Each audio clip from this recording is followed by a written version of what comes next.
Welcome to Substance Free 02043, brought to you by Hingham Cares. I'm your host, Kristen Arute, and I am President and Program Director of Hingham Cares. We are a federally funded nonprofit prevention coalition, and our mission is to reduce substance use among youth in our community. To that end, we bring educational programming into the schools, and we make various resources available to residents in Hingham, all of which are focused on highlighting the risks associated with the underage use of drugs and alcohol. Our guest today is Lori Tobin. Lori is a resident of Hull and has created a very compelling documentary about the harmfulness of vaping. Welcome, Lori. Thank you for having me, Kristen. Welcome. Great to see you. So tell us a little bit about yourself and what prompted this project. Okay. Well, back in 2006, I started an exercise program at the grammar school because my son is a very active, busy kid, and first and second graders, he's way too much energy to sit down. So I started an exercise program. I took the kids to the gym. They said, go ahead. And I started, I had 40 kids the first time we began because it was offered at the school, and I had to get a few more parents. And I also coached soccer from the second grade all the way up to 8th grade, and Boy Scouts, you name it. I had a son, and I was very, very busy with him, and so I met a lot of these other children as well. Mm-hmm. So fast forward to about 2018 or 19, I'm driving along. I see one of my former students who now is in high school, and he's vaping, and I can see plumes of smoke coming out of him. And I'm like, no, this is not okay with me. So because I already had shows here at Harbor Media, I came up and I asked Fazad, he was the person in charge here at that time, he goes, you should do a documentary. So that began my, whole thing here with doing the vaping. And so we filmed a bunch of Maura Healy, we filmed Dr. Jonathan Whitikoff. We also, while we were filming, we heard about there was this young man out in we'll get to Michigan. That. We'll get to that. So anyway, so that's how I began it, because I wasn't having the kids were starting to smoke again. What did you know about vaping at the time?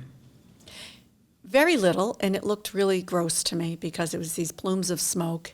And it's just not something I think kids should be doing. I don't think anybody should be doing it personally, but certainly not kids. And you talk in your presentation about the fact that you are a former smoker. Yes. And you watched your parents struggle because they were smokers. Tell us about that. Okay, well, I smoked when I was about 14, and I quit when I was about 24 or 25, and I started running, and I've never looked back. So, but my parents have smoked their whole entire lives, and my mother did quit, but she ended up with cancer and died from lung cancer. Mm-hmm. My father had some complications due to smoking, which took him out too. So it's just not something that you want to see somebody go through, especially a loved one. So that's why, another reason why I did it as well. Right. Yeah. Right. You didn't want to see people struggling the way that you and your parents had. So you include some testimonials from kids who've become addicted to vaping, some of which are kept private, so their faces are darkened, their voices are changed in the film. Yep. And one young man talks about how difficult it's been for him to kick the habit. I've heard others say that it's more challenging than alcohol or any drug to give up. Why is that? It's 3 times as strong as a normal cigarette is. So when you have one vaping pod in my film, Dr. Jonathan Whitikoff, he is the head pediatric doctor from MGH. He's also a Harvard professor. It is 3 times as strong, so one pod equals 1 pack of cigarettes. So wow. It hits their frontal lobes. It only takes about 3 inhalations to get a teen addicted. It's that quick. And then quitting is really hard. In my film, you get to hear about how the parents, the struggles with the kids' behavior, because when they want their nicotine, they become very, very angry, and they need their nicotine because agitated. Absolutely. So it is a perfect thing to get a young kid addicted, and it's horrible. Right. The documentary also highlights 2 stories of young men whose lives were radically impacted by vaping. One is a young man who was an incredible athlete and ended up choosing vaping over hockey. That really speaks to the addictive nature of this product. What was his story? Well, he was a family. He had two brothers, a brother and a sister, a mom and dad. Mom was a nurse. Mom obviously didn't know how bad it was, the addiction, and when he needed his nicotine, she found out how the fighting that would go on about coming out of him because he was just not happy that he didn't have his nicotine. He needed it because he was addicted to it, and he is in college now. He's still fighting the addiction, which is really sad. Wow. And it's just heartbreaking. I mean, these families have been just torn apart, and it's really hard to get them off of this. Jonathan Whitikoff in the film, Dr. Jonathan, talks about, patches, and you need to go see a health professional, and gum. Those two combined can help kids, but you really need to go get help. And there has to be that willingness. Yes. To do it as well. Exactly. And that's what my film brings up with kids. The hook is really Daniel, which we'll get into later, because they can see before and after with Daniel, and wow, it really gets them to drop their jaws. I've shown this film probably 10 times now. Mm-hmm. That you could hear a pin drop. The kids just are like their jaws drop. They just are paying attention because it really hits home with them because they all know somebody that vapes. Right. Some of them even vape as well. Right. So it's really heartbreaking. It's very relatable when they actually hear. It's one thing to hear from a doctor or to hear from a concerned parent, but for these kids to actually hear testimonials straight from the mouths of other teens, that's pretty compelling. Very, very compelling. So you've already mentioned him, the story of Daniel. And what I find so interesting about his story is that he says that he never actually owned a vape product. He would borrow his friends' vapes on the weekends, but even just that little bit of recreational use had devastating consequences. He ended up needing a double lung transplant, which destroyed his chances of realizing his lifelong dream of becoming a Navy SEAL, correct? Yep, and his whole family's in the military. His brothers and his father. And the before and after photos of him are dramatic as well, just horrifying. I think a lot of people are under the impression that, if my kids don't buy it and my kids aren't using it regularly, then there's no harm. But his story really flies in the face of that logic. It does. And for Daniel, he got injured from running. And so he started hanging out with kids that were vaping. So, if your friends are doing that, it won't be long before you do that. So that's a real issue, because you're hanging out with kids that are doing things that they shouldn't be doing. And it's, it makes it uncomfortable if you're not doing it too. Right. So I understand that. Yeah, it's not that it was peer pressure, but, wanting probably a little bit of peer pressure because they want to belong, but not outright peer pressure, which I have stories on that too when you want to hear about that one in locker rooms. Initially, the product was portrayed as being safer than cigarettes. It was portrayed as something that was safe. Yeah. So I think a lot of people use the product thinking that they weren't doing much harm to their bodies, if harm at all. Yeah, it was complete lies. Right.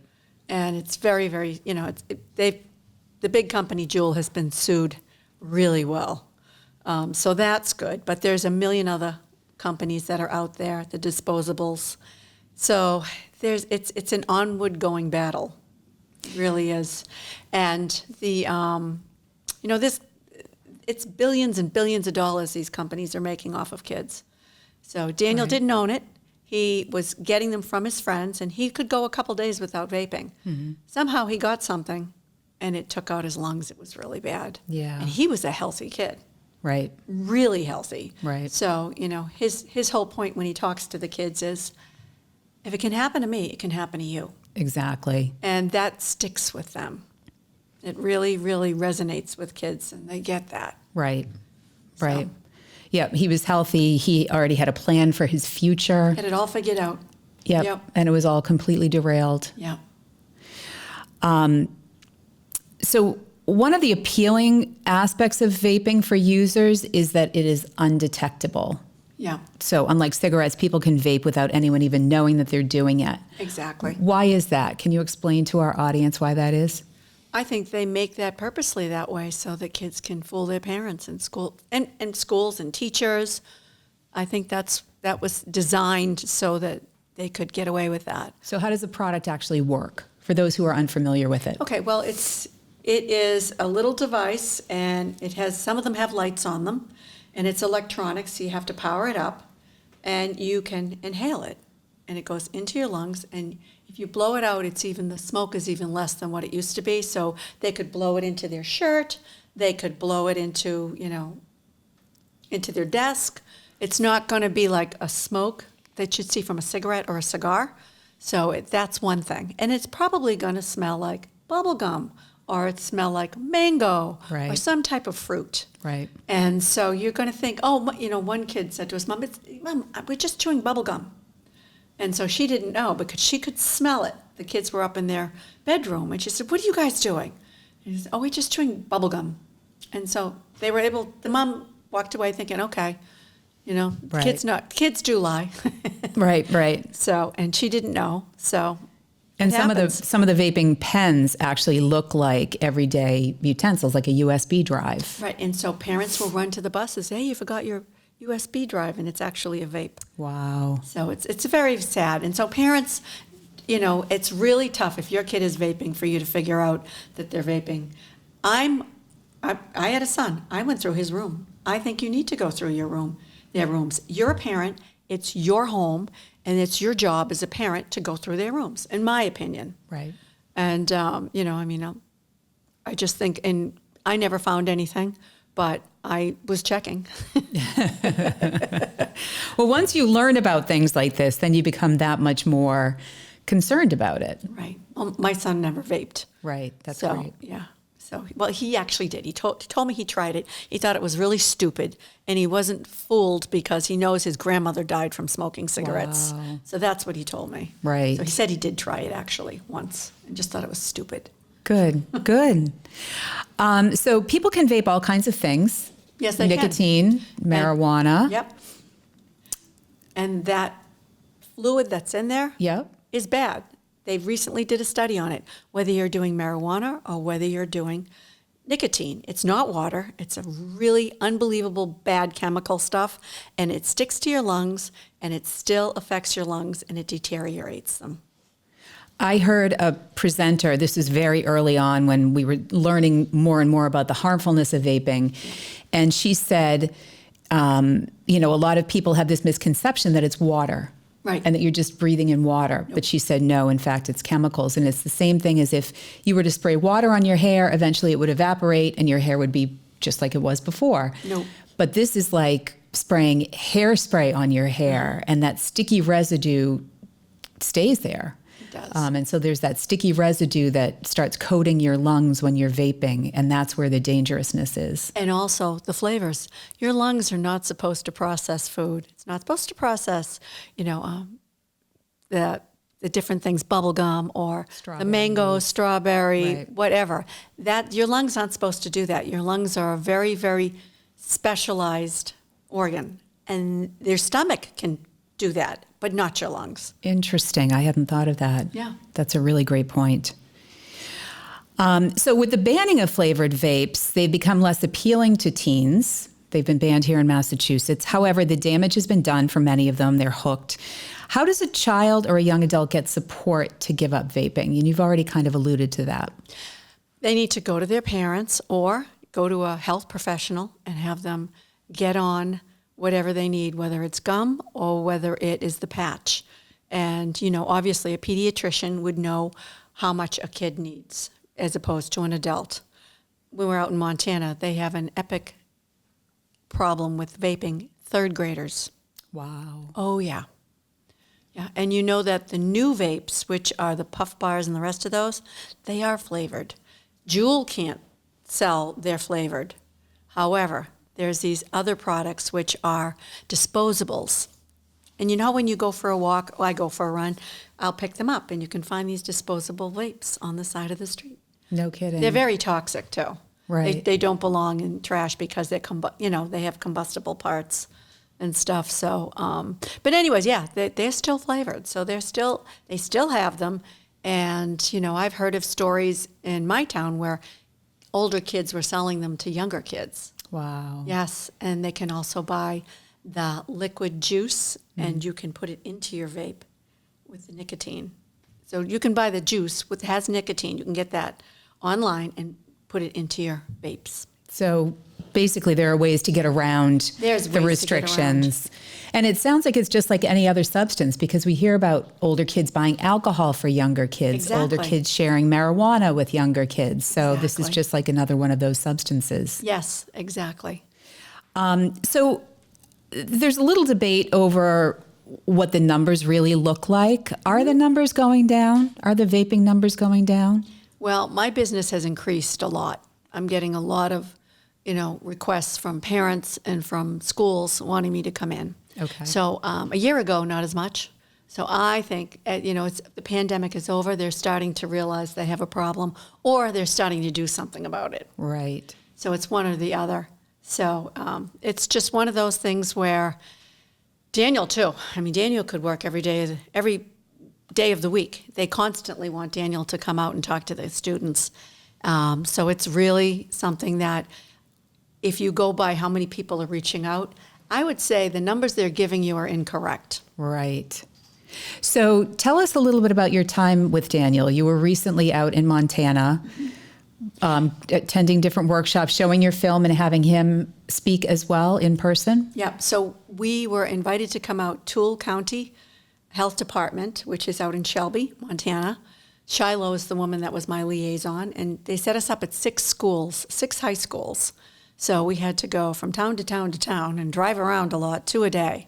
Now, Daniel, because he has a double lung transplant, the medicine they give him so he doesn't reject the lungs is horrible. And he is so sick from it. It's just, he's 20 years old. And, I thought, oh, great, Daniel's coming. We can go to the gym. We can do this. We can do that. It was like, Lori, I am straight out. If I can get my college, because he takes school online, he does college online, that would be good. But he couldn't do much more than that. Wow. He was just so down for the count from this medicine. Right. And it breaks your heart, because this kid, he gets up there and he talks with the students, and they listen to him and they ask him questions.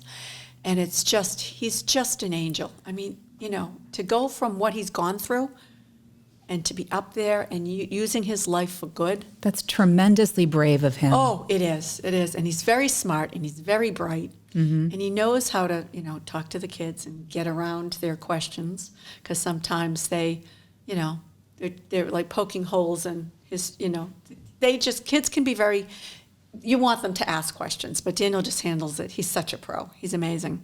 And he has Fight for Wellness, which is he created a nonprofit so he could help kids. So Fight, the number 4, Wellness. And he travels around and he does this. So he's up to Alaska next month. He goes to Alaska and Arkansas. Wow. Yes. So it's amazing. What are some of the most common questions that he gets from kids? Let's see. They will ask him, can you do any more sports? No. Mm-hmm. What is it like? How many pills do you have to take? Mm-hmm. He's lost his hair. He's only got a little bit of hair. They ask him a lot of questions like that, what his daily life is. So real personal questions. Personal questions they want to know about, and, what is he doing now? Because he wanted to be a Navy SEAL, and then he'll tell him about his college and, what he's up to. So he's inspirational. Yes. Yeah. Talk about overcoming adversity. Mm-hmm. Exactly. Do you have any specific advice for parents who are concerned about their kids either vaping or potentially vaping, or who want to stave off their children going down that path? What's your best piece of advice for parents? Besides go through their room. Is there something else? Know who their friends are. Oh. Know who their friends are, and, make sure they're hanging with good kids. Mm-hmm. Keep them active, whether it's sports or whether it's crafts, whatever. I mean, my son, as you can tell, because I coached a lot of the stuff that he was doing, I kept him very busy, and that was very, very important, because they need structure. I mean, they'll complain that they want to just play on their phones, but the truth is they really need structure. They need to be with other kids. They need to be out doing things that are fun. And if they can't find them, then you better. Right. Because if not, you leave kids to their own devices or their own time schedules. They'll find something to do, but it might not be what you want them to do. Right. And, I had a nice little parent network. Because he was an only child, I had him paired off with 2 families, and I knew the families well, and I knew the parents well. And they were on the same mind length as I was, which I think is important too. Mm-hmm. And there were some kids in our town that we lived in, and he had parents that had problems. And I would say, you can hang with him at birthday parties a little bit here and there, but you can't bring him home because I'm concerned about, our safety because of what's going on with his parents. Right. But you can see him in school. You can see him. I gave him boundary lines. But in this day and age, you really need to know what your kids are doing. Right. You do. Yep, absolutely. Yeah. What about conversation starters around the dinner table? Anything that you would suggest? I always ask, hey, what's going on? Just sort of generic. Yeah, what's going on? Do you hear anything about that vaping stuff? Have you seen anybody with it? Do you know of any of that? Some of these poor kids can't even use the bathroom because other kids are vaping in the bathrooms. Right. And they don't want it because if you go in and they grab them all. So that's a real problem. And if so, the kid should go to the nurse and go to the nurse's bathroom, in case parents don't know that. Okay. Very important. Just if your child can't use the bathroom, they should go to the nurse and use the nurse's bathroom. So that's a really important little tidbit of information for parents, too. Yes. I think a lot of parents, you send your kids off to school, in particular at the upper levels, like the middle school, high school age, and parents aren't as involved, certainly not in the classroom. So the parents aren't going into the school building. They're not really understanding fully what's taking place within the school building. And I know, administration and teachers do their best to communicate information, but something like that is a really important little tidbit. Oh, yeah. Yep. And there is bullying. I know of a story, I can't name anybody, but they were inside at the gym locker room, and older kids were forcing younger kids to vape. So I do think that supervision with the kids, even in your locker room, I think is important, because this was a horrible thing that I had heard about. Wow. And I thought, wow, that's really sad. That really, is really sad. Terrible. And it's not okay. So, No. There's got to be a coach or maybe the AD. Go in the locker room when the boys are there, because you can't tell if a kid's been vaping unless you're right there after it happens. Right. And those smoke detectors don't work. The other thing I wanted to bring up, and I don't know if you heard the study, and I believe it was the FDA, but one of the groups came up with that vaping is linked to depression. Oh, interesting. Yes. So vaping is linked to depression, and I know of a young man. Meaning vaping is depression is a causal effect of vaping, or that people with depression vape? Meaning that it's actually, I think it's both. It's a result of vaping, too. And I know a young man that he is dead, and he was a vapor. So he took his own life, you mean? Yeah. Oh, that's terrible. It is. So not only is it, sometimes people think, oh, it's just tobacco, it's not that big of a deal. No, it not only does it affect their brains, it also causes depression, it causes all kinds of bad things. Right. So vaping is just not something you want your kids around. Even that smoke and that touches the surfaces, that stuff's really bad. Mm-hmm. So even if they're in a car with somebody that's been vaping, you don't want that. Is there this concept of secondhand smoke? What happens with that vapor that is exhaled when someone's vaping? Is it dangerous? It is dangerous. Dr. Jonathan Witikoff said it coats every surface that it touches in its range. And those are chemicals. They're bad chemicals. You shouldn't be inhaling them. You shouldn't be around them and touching them. They're bad. And they're still doing studies. It's going to take a while. But so is there something that you can absorb through your skin by touching them? Is that the assumption? He alluded to that. Okay. Yes. You don't want to be touching anything that's touched that vapor. Interesting. Yeah. So it's bad stuff. So he was really good. He was very, very good. And what hospital is he with? MGH, Okay. Mass General Hospital. It seems as though product goes to market, gets approval, and then we learn about the negative effects Yes. for years afterward. Exactly. And it almost seems as though we're continuing to learn new negative effects the more we dig into this particular product. Yeah. It's bad. I had another, I won't say who the doctor was, but they told me, not on camera, that he has patients that are vaping. He's known since they were infants. He says they won't live to see 30. Wow. It'll take you out quicker than cigarettes will, because it's 3 times as strong in the chemicals. Right. So, and that was very powerful, and I would have loved to have him put it on camera, but he wasn't comfortable doing that. Right. But this was another pediatrician that told me that. Interesting. And so I think it's important for parents to know that. Right, right. Well, then there's this whole component when you're talking about any substance use with teens before the brain is fully developed. Right. There's that malleability. There's that high proclivity to becoming addicted to something. Mm-hmm. So if you start vaping when you're 16 years old, chances are you'll become addicted, and it will be very difficult to give it up simply because your brain is forming all of these passageways and connections and habits and things like that. And so it becomes a part of the brain development. Exactly. And I think that adds to the level of dangerousness. It does. It does. And it's because it is so strong as well. Right. Really, really strong. So, yeah, it's bad stuff. So what advice would you have for teens about staying safe around vape products? And I have a feeling I know what your answer is going to be. I would stay away from it. Just don't do it. Yeah, don't do it. Stay away from it.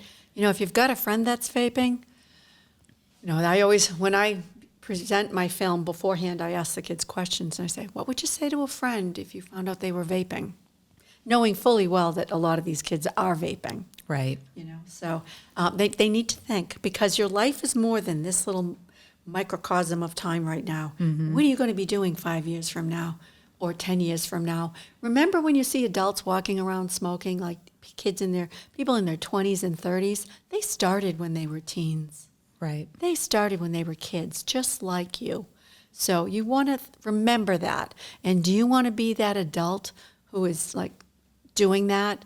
It's a waste of money. It's bad for your health. It's horrible stuff. So what would you rather be doing with your time when you're an adult?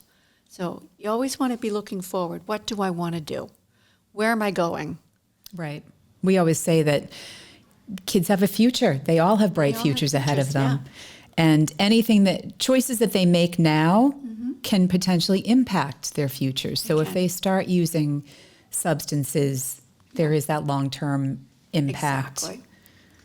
Exactly. So it's just, you want to be doing things that are fun.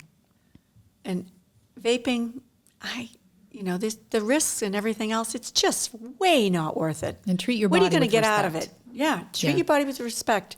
Do something that you're going to have fun and you're going to learn and you're going to be able to be creative.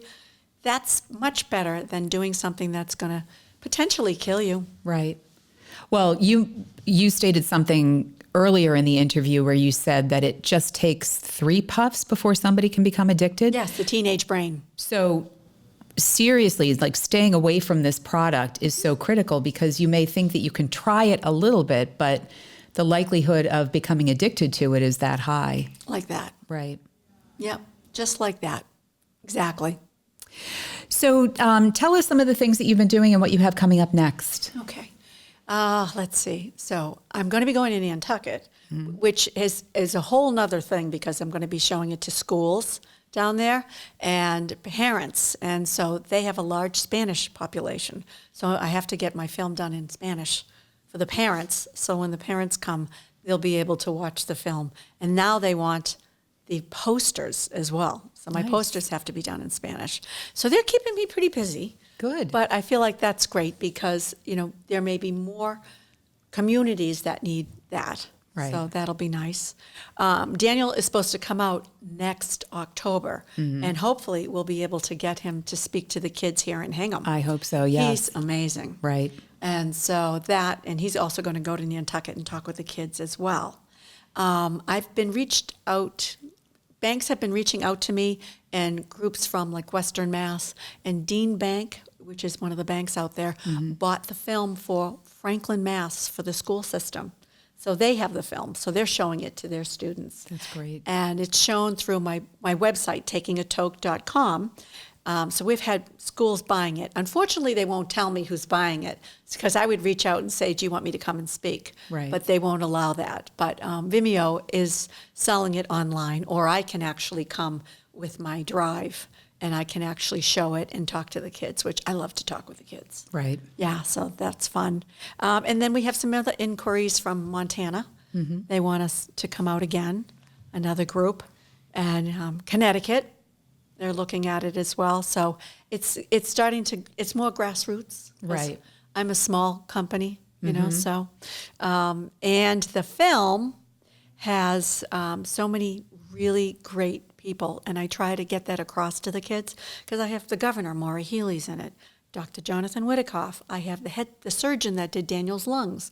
These people are very busy people. I'm not a Hollywood person. I'm just Lori. And so it's amazing to me that they came out. So I tell the kids that they rolled up their sleeves and came out because it's important for them that you know the truth about vaping. Right. And because kids look at these people and go but they don't get how important these people are. Right. And The how much. gravitas. Exactly. So I tell them that because that's what the film's about, is telling them the truth and hopefully helping them make better choices and decisions. Exactly. Yeah. Right. So. The more educated you are, the better quality decisions you make. Exactly. I firmly believe that. Yes. And we're looking forward to having you come to Hingham on Hingham Cares Day on May 17th. You'll be speaking to the freshman class. Yep. And you did a terrific job last year speaking to that group. So we're delighted to have you come. Thank you. How can people learn more about your film? You just talked about all the different places that you're going and the connections that you're making, but what's your website? The website is takingatoke.com. Mm-hmm. So you'll find on there I was on Fox News in October. So there's the interview from that. Nice. I was interviewed from ABC out in Montana. I'm still trying to get that film. Great. So you have to keep working them. So I try to put that on because people like to see an interview. Something like this is very good too, because they don't know about me. They're still learning. They don't know about the film. And so it's important to do, as much of that stuff as I can, because then parents can see it and administrators from schools can see it and say, we need to get that. Exactly. So, and the wonderful Hingham Cares, you guys can just do amazing things. So I'm so grateful. You were my first time I came out. I don't know if you knew, but I was crying. No, I didn't know that. Oh, are you getting all worked up right now? A little bit. Oh, I'm so touched. Well, we were so happy to provide you with that opportunity. I mean, it's just such a tremendous film. It's incredibly powerful. It's important. And those personal stories of these young men, it's just amazing. I remembered the question I was going to ask you. Yeah. When it comes to gender breakdown of vaping use, Yeah. do you find that it's more boys than girls, more men than women? It's more boys. That from what I'm seeing, it's more boys, but girls still do it too. Right. They do, yeah. So it's very sad. Yeah.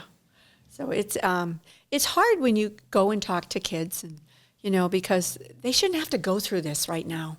I mean, smoking was almost done with these kids. Right. And it's so sad. Exactly. There's a replacement just kind of slipping right in there. And, they've got enough with the social media, and they've had this COVID, and now, I mean, the vaping's been happening too, but it's more than these kids need or deserve. Right. So there has to be a way to, help them in any way we can. We say that That's our message. Prevention starts at home. So all It of does. the advice that you've given for parents has been so important. Yeah. We can educate them in the schools. Their doctors can talk to them. Yeah. They can even have conversations with their peers. But it really starts in the home. And the relationship that parents have with their kids is so critical. It is. It's really, really important. And have fun with your kids. Right. I mean, we have a sailboat, so it's the kid couldn't play with the phone because, we're out of zone. So he kind of was stuck with his parents. But when you can find those little things where you can do something as families, it's so much fun. Right. I miss those days. Is there anything else that you want to say that I missed? Well, I just want to let you know too, I found one of my friend's older neighbors gave me a clip her daughter and her friend did in junior high on vaping for junior high, and I gave it to you. Yes. That is really good for your younger group, because the junior high, even the fifth graders, and as I said, they have third graders that are addicted out in Montana. Right.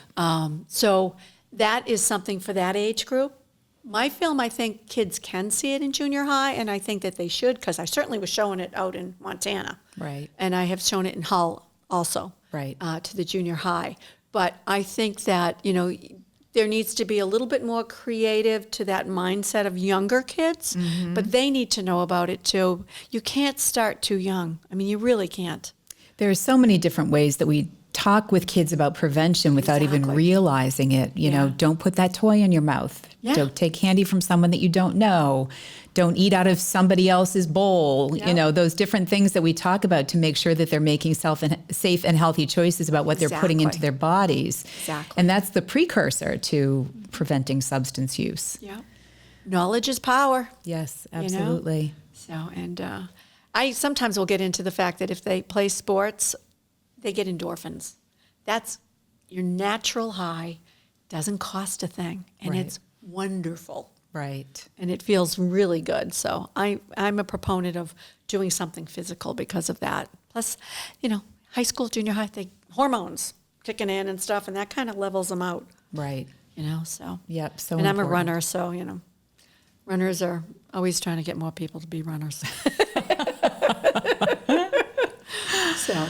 Anyways. Well, it's been really great having you here, Lori. Thank We're you. so happy for the success that you've had with your film. We look forward to having you come to Hingham Cares Day on May 17th. And hopefully we can get you out into the community and start spreading the word on your behalf. This podcast certainly will help. People can get to know you, hear a little bit about what the film's all about. And that should work out well for you and for anyone who's listening to this podcast. Thank you from the bottom of my heart, Kristen. Oh. Thank you very much. I really appreciate it. You're welcome. You're so welcome.